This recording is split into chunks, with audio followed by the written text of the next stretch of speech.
Dans le silence doré de Mar-a-Lago, une jeune fille aux yeux clairs se tenait à la lisière d'un monde invisible. Elle avait 16 ans, un âge où l'on rêve de lumière. On lui tendit la main, pas celle du salut, celle du piège. Jeffrey Epstein, un nom, une île, un empire. Il achetait le silence, distribuait l'oubli comme des billets. Mais Virginia, elle, n'oubliait pas. Elle fut un pion, puis un témoin, puis un éclat de vérité dans un monde bâti sur le mensonge. Elle parla, elle nomma, des princes, des avocats, des hommes au visage public et au désir secret. Et l'édifice trembla. Mais la mémoire pèse lourd, quand le monde préfère détourner les yeux, quand les puissants effacent les preuves à coups de sermons et de menaces. Virginia s'est tue. Le monde dit qu'elle était fragile, mais ceux qui savent, savent. Elle était la faille, la mémoire vive, le fil tiré d'un tissu trop bien cousu. Et peut-être qu'en se retirant, elle a laissé une dernière énigme, une question suspendue comme un souffle. Le silence de Virginia est-il vraiment le sien, ou celui que d'autres ont tissé, fil après fil, jusqu'à l'étouffement ?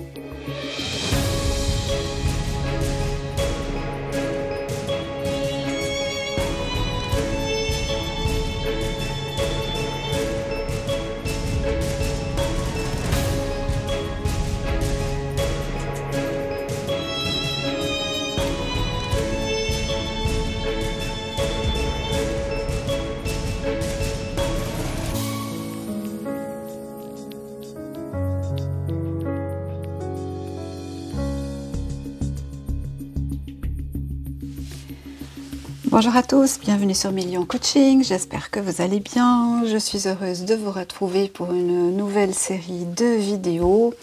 On va aller explorer dans les prochaines semaines des zones d'ombre fort intrigantes.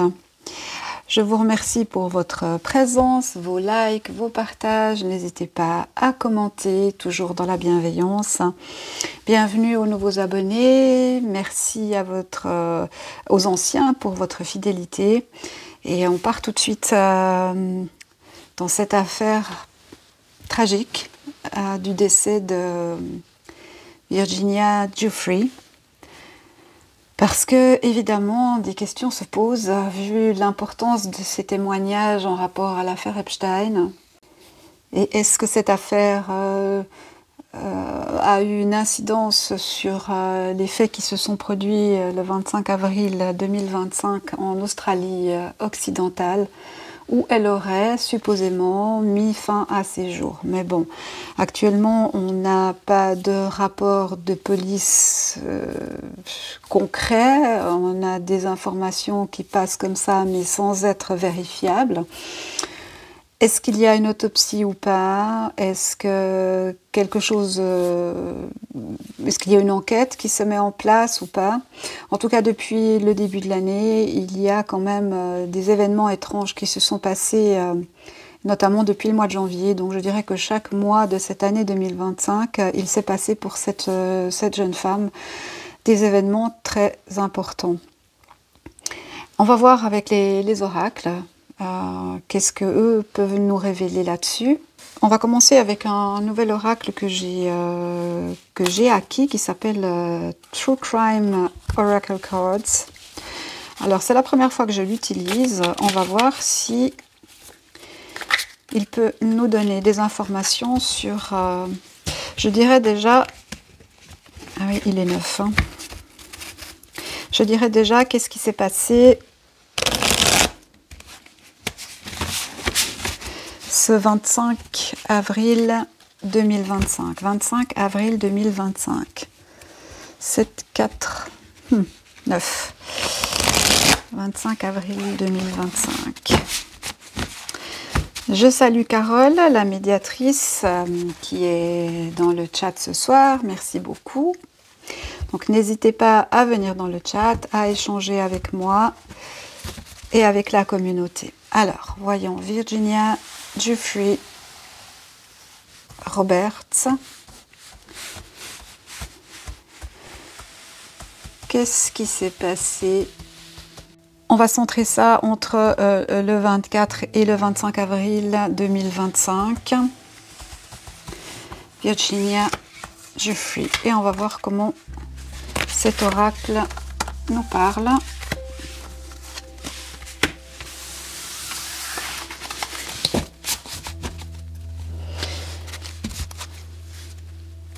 déjà, on nous parle de mensonges. Ok, donc, sur cette période temporelle de 24 heures, entre le 24 et le 25, on nous parle déjà de mensonges.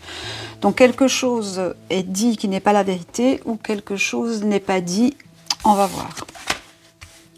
Bon, ben, ça commence fort.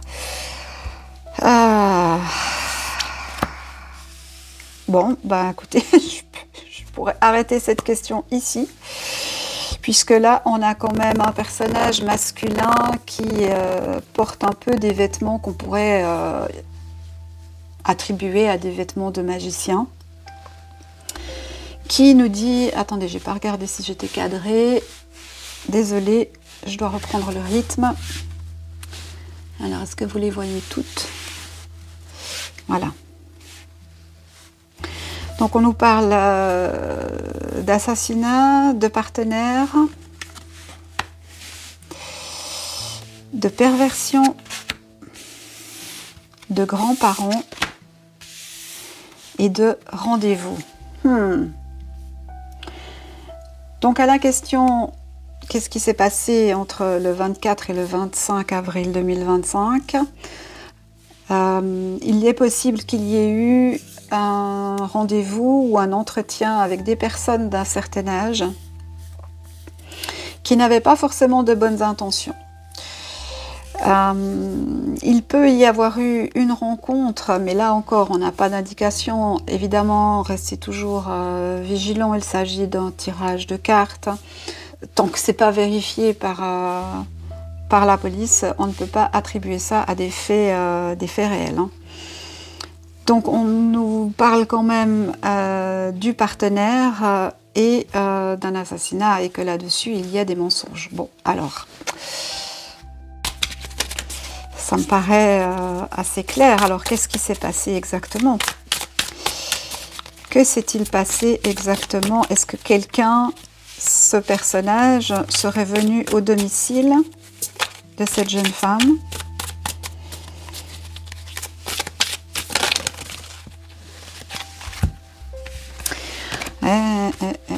On nous parle de crime de passion.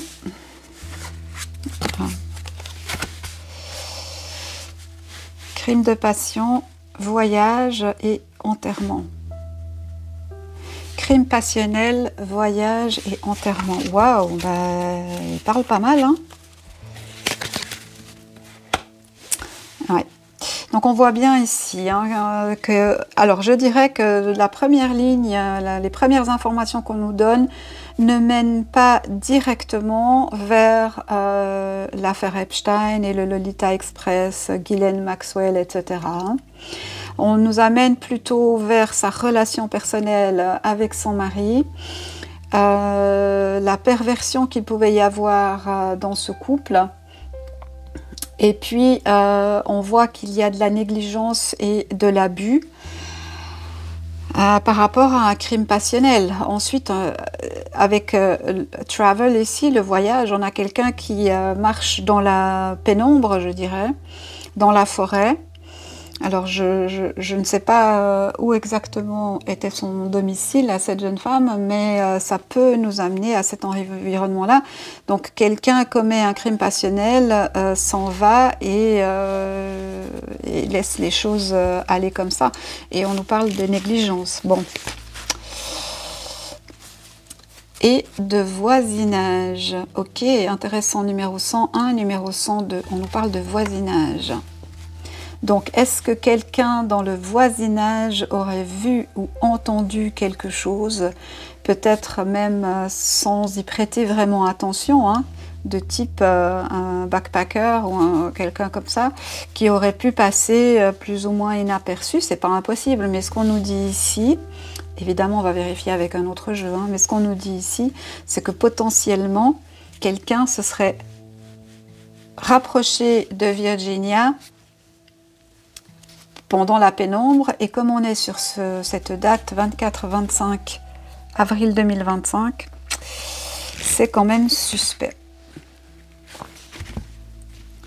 Alors attendez, je crois que je vais monter un petit peu la caméra. Voilà, comme ça vous avez un meilleur angle de vue.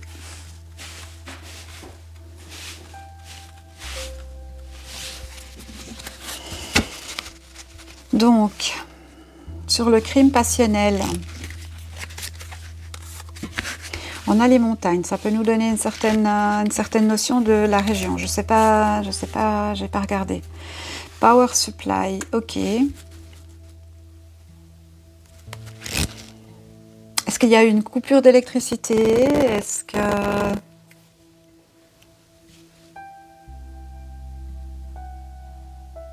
Est-ce qu'il y aurait eu une coupure d'électricité pour qu'elle n'appelle pas à l'aide?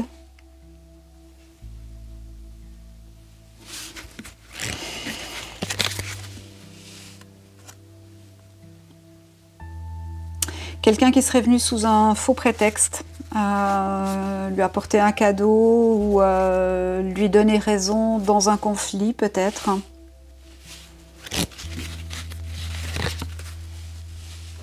Et c'était un mensonge. Ouais. Et ensuite, on nous parle de la plage. Donc de l'eau. Mais de nouveau, hein, on est toujours dans une ambiance quand même. Donc de pénombre, de nuit. Donc il s'est bien passé quelque chose. Je ne sais pas l'heure du décès. Mais manifestement, en fin de journée, quand le soleil se couche. Donc là, dans un premier temps, ce qu'on nous indique, c'est que ça n'a pas de lien direct avec les plaintes qu'elle avait déposées. Hein. Ensuite, on nous parle d'intuition, de complices et de partenaires dans le crime. Dans ces cas-là, on se pose toujours la question, hein, est-ce que cette jeune femme aurait eu intérêt à se dévivanter? Je trouve ce terme absolument génial. C'est Sahara qui l'a inventé. Si vous ne connaissez pas sa chaîne, je vous mets le lien, vous pouvez aller regarder. C'est à regarder après minuit. Si vous ne connaissez pas, franchement, c'est super sympa. Moi, j'adore. Donc, est-ce que quelqu'un l'aurait aidé à se dévivanter? C'est possible, mais est-ce qu'elle aurait eu cette intention elle-même de le faire? Moi, j'ai pas tellement l'impression ici. Hein. J'ai l'impression qu'on nous donne plus... quelqu'un l'a contactée pour essayer de la mettre en confiance, peut-être pour une visite qui n'était pas prévue, et peut-être pour essayer d'arranger quelque chose dans son couple ou dans les décisions qui devaient être prises. Et c'était un prétexte fallacieux qui a permis la commission d'un acte radical. Maintenant, je ne peux pas dire avec certitude, parce que c'est pas si certain que ça a été fait par le partenaire. Parce que là, on nous parle vraiment d'un complice. Hein.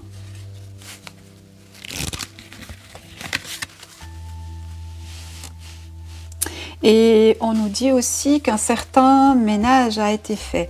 Donc, est-ce que des objets ont été enlevés de son domicile? Est-ce qu'on a pris des documents? En tout cas, c'est ce qu'on nous suggère avec cette carte ici. Hein. Le ménage a été fait après. Hein. Alors, est-ce que c'est un cover-up et ça a été maquillé en dévivantage? C'est possible. Ah! Assurance vie. Qui est bénéficiaire de cette assurance vie?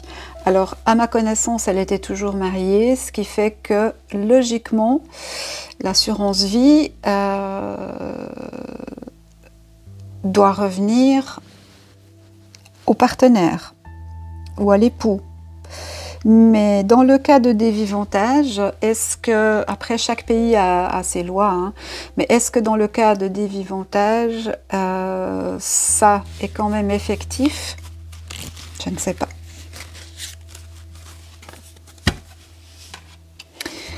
Ensuite, on nous parle de tunnel.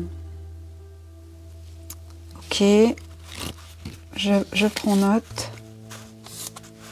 On nous parle d'une région boisée.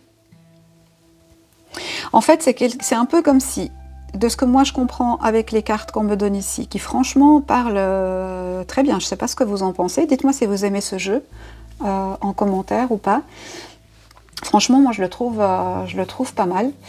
Ce qu'on nous indique ici, c'est qu'il y a probablement eu une notion de rendez-vous pour essayer d'arranger une situation ou d'apporter un cadeau ou quelque chose de plaisant qui était en fait un prétexte fallacieux pour que quelqu'un s'introduise sur la propriété, plutôt en douce, plutôt dans la nuit, et commette un acte répréhensible après lequel il y aurait eu un nettoyage. Et le nettoyage effectué, eh bien, il y avait possibilité. Alors là, on en parle de l'assurance vie, mais elle avait quand même eu des dédommagements pécuniaires assez conséquents suite aux abus et aux plaintes qu'elle avait déposées. Donc, est-ce que c'est aussi de ça qu'on nous parle? C'est possible. Hein. Voilà, on en parle bien de Virginia. Paix à ton âme. On nous dit que ça s'est passé à l'intérieur.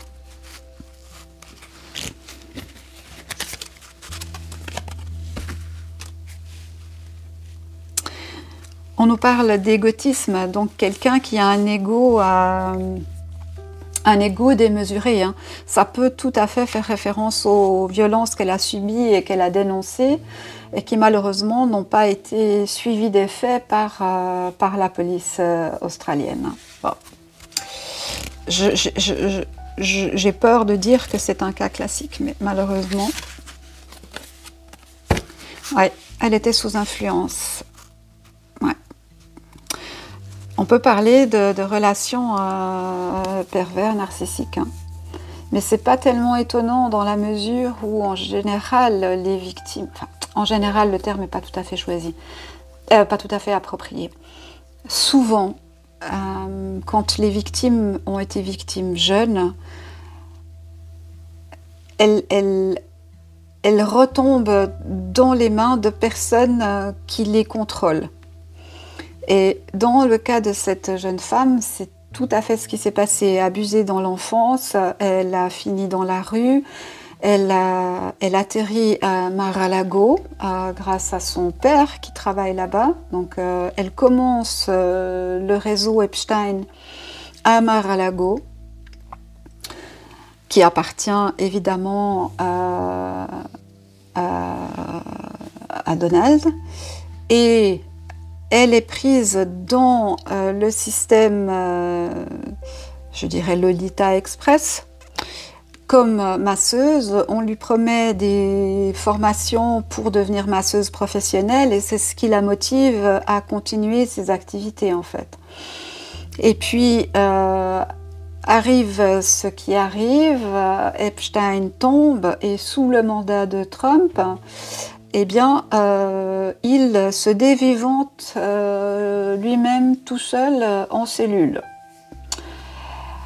En parallèle de ça, Jean-Luc Brunel se dévivante aussi tout seul en cellule. Et puis, on est sous le deuxième mandat de Donald et Virginia Giuffre se dévivante aussi. Ben, trop de coïncidences. C'est à se poser des questions. D'ailleurs, nous irons dans les prochaines vidéos explorer un peu tout ça. Parce que je pense qu'il y a matière à explorer des choses.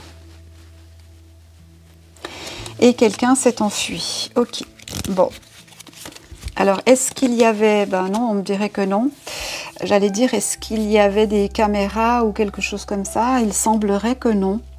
C'était un désert, mais en même temps, on a une forme de coupure d'électricité. Ça, c'est intéressant. Moi, je ne sais pas si ça figure dans un rapport de police ou pas. Il semblerait que la police parte sur du dévivantage et ne cherche pas plus loin. C'est dommage. Je pense que ça mériterait quand même d'aller chercher plus loin. Mais bon.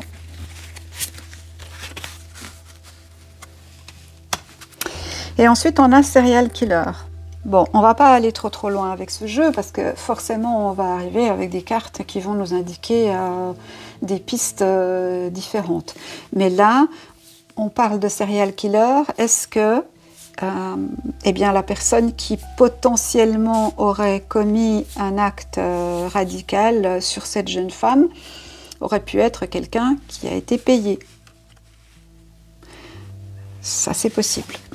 Alors le terme serial killer ici, il ne faut pas le comprendre en tant que tel. Moi, je le prends plutôt comme quelque chose de contractuel. Donc il y aurait eu un contrat.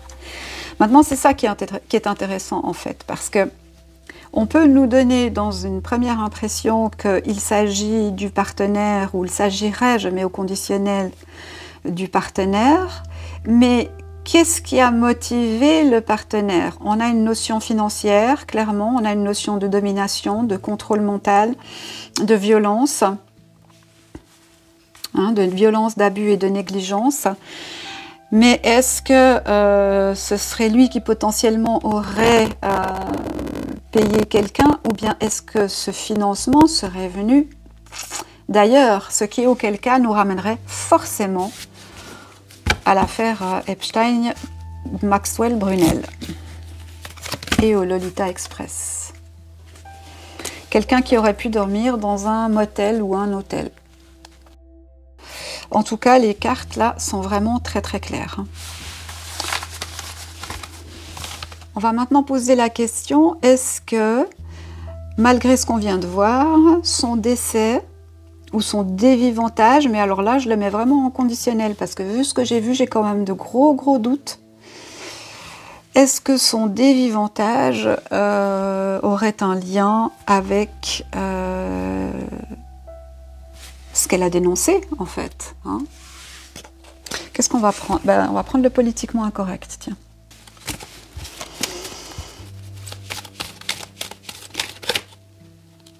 On nous parle d'art. Art, artiste, mise en scène.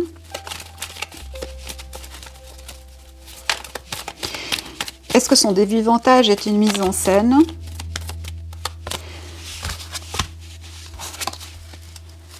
Ouais, on nous parle quand même de quelque chose de confidentiel, hein. Il y a quelque chose qui ne joue pas dans cette affaire, ça c'est certain.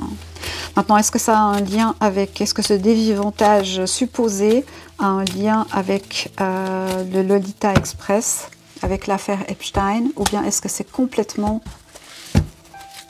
deux choses séparées? On va voir. Politiquement incorrect. Virginia Giuffre.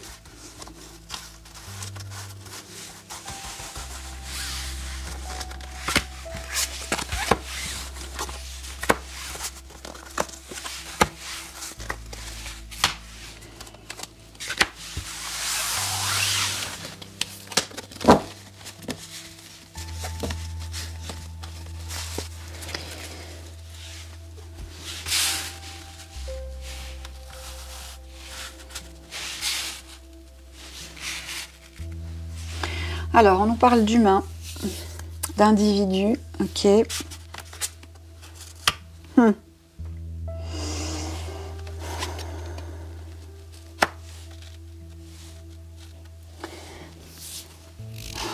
On nous parle de spiritualité, de mysticisme, de croyance, de religion, de lucidité. Ce qu'on nous dit ici, c'est il faut être lucide en fait. Alors lucide dans quel sens? Lucide, effectivement, elle s'est dévivantée et tout ça, la corbeille était pleine et elle ne pouvait plus supporter la pression, ce qui quand même, mais c'est un peu surprenant parce que elle a quand même subi énormément de pression. Après, on sait que mentalement, à un moment, il peut y avoir un craquage et tout peut s'écrouler d'une minute à l'autre. C'est tout à fait possible, hein. Mais là, on nous dirait de garder un peu notre lucidité. Mais on commence quand même le tirage avec le mal. Ensuite, on a la paix, la prison.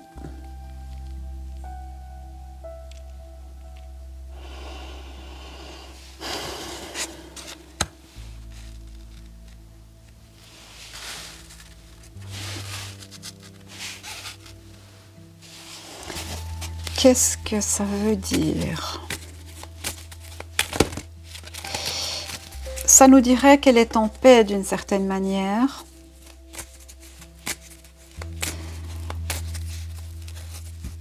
Ça peut aussi nous dire qu'elle vivait dans une forme de prison, prison émotionnelle, qu'elle n'arrivait peut-être plus à se connecter au divin, qu'elle était un peu en perte de repère. Ça peut nous parler de ça aussi. Hein. Avec la carte de la prison, eh bien, on peut considérer qu'elle se sentait enfermée ou qu'elle se sentait prisonnière et qu'elle n'arrivait pas à cause de ça à trouver la paix, mais on peut aussi imaginer qu'elle avait la paix. Vous voyez, on peut le voir dans plusieurs sens. On va voir ce qui vient à côté, mais elle avait la paix intérieure d'une certaine manière parce qu'elle a fait le nécessaire pour que les gens qui ont fait du mal aillent en prison. Et elle a réussi. Parce que les trois principaux sont allés en prison.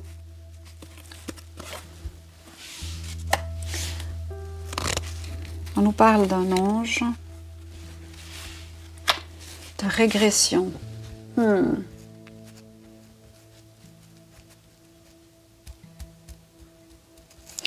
continue. Je ne vais pas dire de bêtises. Ouais. Pour moi, on a quand même une mise en scène. Hein.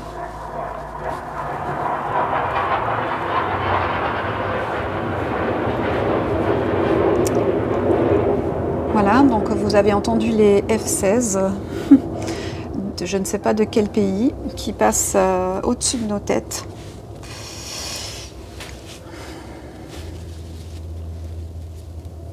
Donc je disais, spectacle, art, on a une forme de mise en scène ici. Hein. On peut aussi nous dire qu'elle a joué son rôle parfaitement. Et qu'elle n'a pas vacillé, qu'elle n'a pas faibli. Elle a maintenu ses allégations tout au long des différents procès. Donc elle n'a jamais dévié de son narratif. Hein.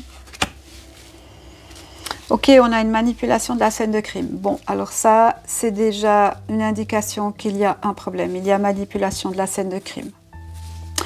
La question, c'est est-ce que ça s'est passé avant? Donc on est sur une mise en scène.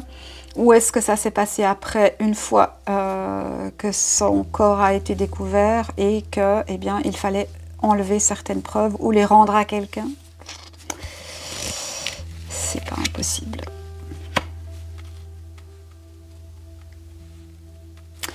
Non, manifestement des traces, quelque chose a été effacé ou mis en scène. On nous dit que la science doit passer par là, il faut absolument qu'il y ait une autopsie. Je ne sais pas s'il y a eu une autopsie ou pas, je n'ai trouvé aucun rapport, hein, aucune indication. Donc je ne sais même pas si l'enquête est ouverte ou si elle a été clôturée, je ne sais pas. Mais on nous dirait que dans la science, il y aurait possibilité de... Alors, est-ce que... parce que moi, je ne sais même pas comment elle se serait potentiellement dévivantée. Est-ce que c'est par médicament? Est-ce que c'est... Bah voyons, qu'est-ce que ça nous dit? Gaz. Au gaz, est-ce que c'est possible? Parce qu'avant, on avait la coupure d'électricité, ça peut aussi nous parler de coupure de gaz. Alors, je ne sais pas. Je ne sais pas du tout comment elle... si c'est elle qui l'a fait. Non, on nous parle de jeu. Sincèrement, voilà. Mais bon, la question que je posais moi, c'est est-ce que ça a un lien avec l'affaire Epstein ou est-ce que c'est complètement séparé de cette affaire-là? J'ai de la peine à croire que ça soit séparé. À mon avis, il y a les liens si on remonte, si on fait les analyses nécessaires, si on fait les enquêtes nécessaires. Est-ce qu'on a relevé des traces de pas? Est-ce que des traces de pneus, autres que son véhicule à elle? Est-ce que, vous voyez, il y a plein de choses comme ça. Et tout ça, on ne le sait pas parce qu'on a quand même la pollution. La pollution, la scène de crime a été modifiée. Il y a quelque chose qui a été modifié. Ça, c'est certain.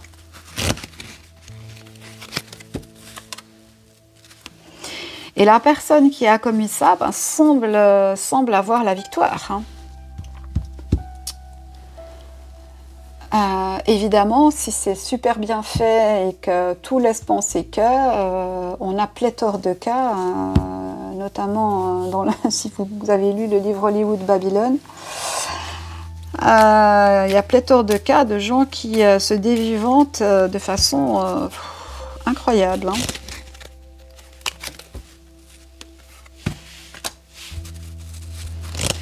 Bon, est-ce qu'il va y avoir une évolution ? Qu'est-ce que ça va donner par la suite?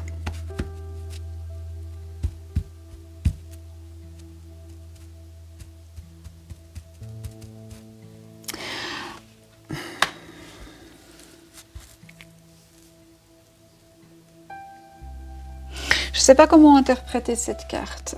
Évolution, campagne et la guerre sur l'évolution et la campagne avec la victoire. On parle d'agression, hein. De guet-apens et voilà. Donc moi, quelqu'un est venu qui devait lui apporter une bonne nouvelle ou un cadeau ou en tout cas laisser un espoir, lui ouvrir une porte, une possibilité. Est-ce que c'est en rapport avec ses enfants? C'est probable.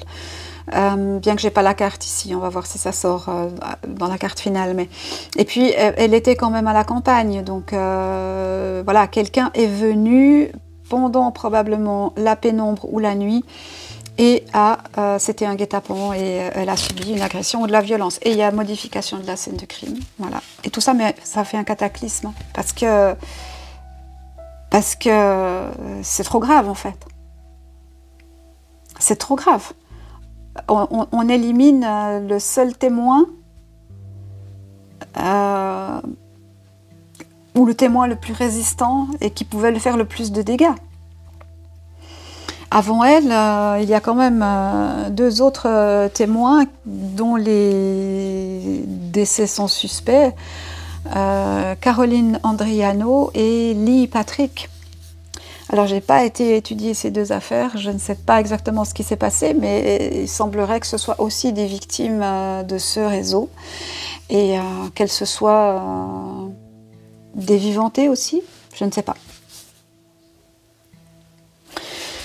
Eh bien, écoutez, hein, on va essayer de trouver une heure. Hein.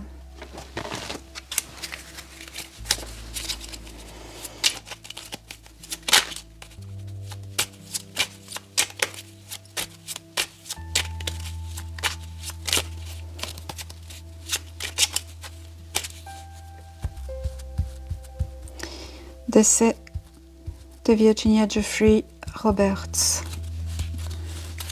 Qu'est-ce qu'on peut nous dire au niveau des heures miroirs? 13h31. Tends l'oreille. Je suis là pour t'aider à surmonter tes peurs et tes doutes. Je te donne le courage de vivre plus sereinement. Entends mes messages et surmonte le stress du quotidien. Quelqu'un l'a contacté pour lui proposer soit un accord, soit un cadeau, soit un rendez-vous à son domicile et qui était un prétexte fallacieux. On nous parle de 13h31. On en prend encore une.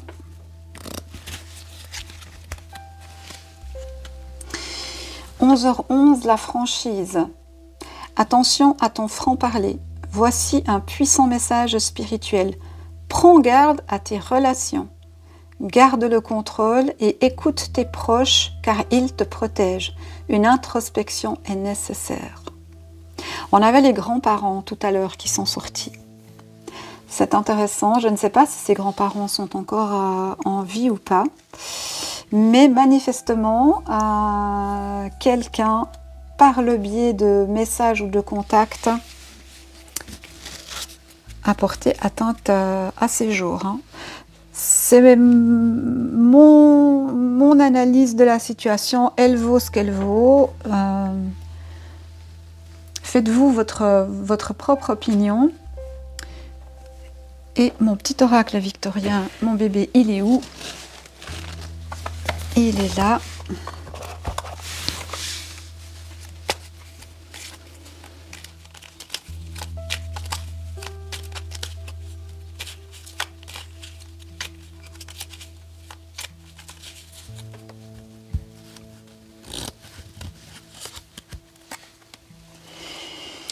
La rose. L'amour est omniprésent. Il nous donne le temps de guérir des blessures d'antan pour mieux aimer à chaque amour naissant. Prends ton temps et fais honneur à ce noble sentiment. On est dans les relations amoureuses, les relations sentimentales. À mon avis, ça tourne autour de ça. Je vois pas, on me donne pas ici de lien indirect avec... Attendez, j'ai pas posé la question. Il faut que je pose cette question-là. Attendez. Parce que là, ça me vient... Je voulais pas faire une vidéo trop longue. Parce que tout le monde a toujours plein de choses à faire. Mais j'aimerais quand même savoir si quelqu'un a été payé. Est-ce que quelqu'un a été payé pour dévivanter Virginia Giuffre? Sous-entendu, est-ce qu'il y avait un contrat sur Virginia Giuffre? Pauvreté, victoire. Ok, je note. Pauvreté, victoire.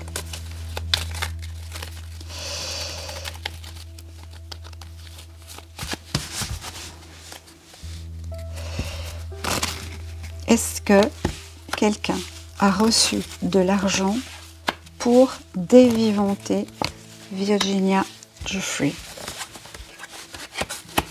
Argent, le diable, l'ancrage, le spectacle. Ah, les cartes semblent quand même indiquer que oui. Hein.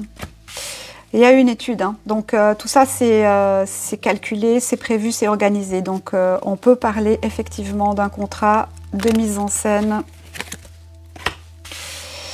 Ah ah! Et là on nous parle d'industrie. Alors l'industrie dans ce sens-là, pour moi, ce n'est pas la métallurgie ou quelque chose comme ça. Hein. Là l'industrie, c'est l'industrie du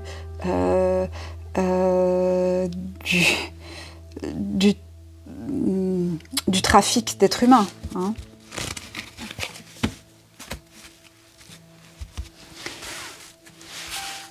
Ok, j'ai compris. Ça aurait pu, mais c'est pas eux. Ils ont eu l'intention de le faire. Et c'est possible qu'ils aient déjà essayé.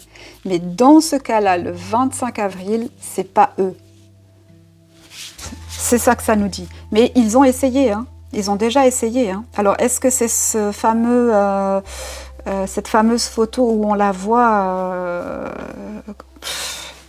dans un très très mauvais état? Mais moi, j'ai plutôt l'impression qu'à ce moment-là, elle avait reçu des coups. Hein. On nous parle de médecine, de vie, de maladie, de réparation. Moi, je maintiens. Ça tourne autour de son conjoint. Alors, c'est probable que lui n'était pas sur place ou à une certaine distance. Ça, c'est tout à fait possible, hein, parce que de ce qu'on a vu, il y a une mise en scène, il y a quelqu'un qui potentiellement a pu être payé pour commettre quelque chose. On nous dit que la science devrait aller faire plus d'analyses, notamment sur les traces de pas, sur des coupures éventuellement d'électricité ou de gaz. Et pourquoi n'y avait-il pas de caméra? Ou y en avait-il? Je ne sais pas, mais on a l'impression que tout ça s'est passé dans la pénombre. C'est très étrange. Et évidemment, on change l'écosystème, donc il y a effectivement mise en scène. Et le diable peut nous représenter évidemment le financement et voilà, l'ancrage et le dessert. Ouais, bon, bah écoutez, voilà. Paix à son âme. Certains ont espéré qu'elle soit partie plutôt en protection de témoins. Moi, c'est pas du tout ce que j'ai. Je pense que cette jeune femme est vraiment décédée. Et je trouve ça triste. Et je souhaite que ses enfants, je sais pas combien elle avait d'enfants, 3 je crois, 3 je crois, oui. Que ces enfants, eh bien, trouvent la force de se reconstruire. Hein, et quand ils auront l'âge, si ce n'est pas le cas maintenant, eh bien, qu'ils procéderont peut-être à plus d'analyse. Mais pour moi, ce dévivantage est bien trop suspect pour être le seul fait de Virginia Giuffre. Voilà. Bon, bah, c'est tout ce que j'avais à dire. Je vous remercie pour votre présence, pour vos likes, vos partages, vos abonnements. Je vous fais, je voulais vous faire une petite mise à jour sur la dernière vidéo, donc la petite Emily Pike, mais actuellement, presque 6 semaines après, ou plus même, rien. Donc pas de suspect, on n'a pas de rapport d'autopsie, rien du tout, rien n'est... Cette petite a été enterrée et eh bien voilà, on attend. Je vous rappelle que elle a été démembrée, c'est un des rares cas d'enfants démembrés. Voilà. Prenez soin de vous, prenez soin de vos proches. On se retrouve dimanche prochain. N'oubliez pas, qui ne dit mot consent. À bientôt. Au revoir. Merci.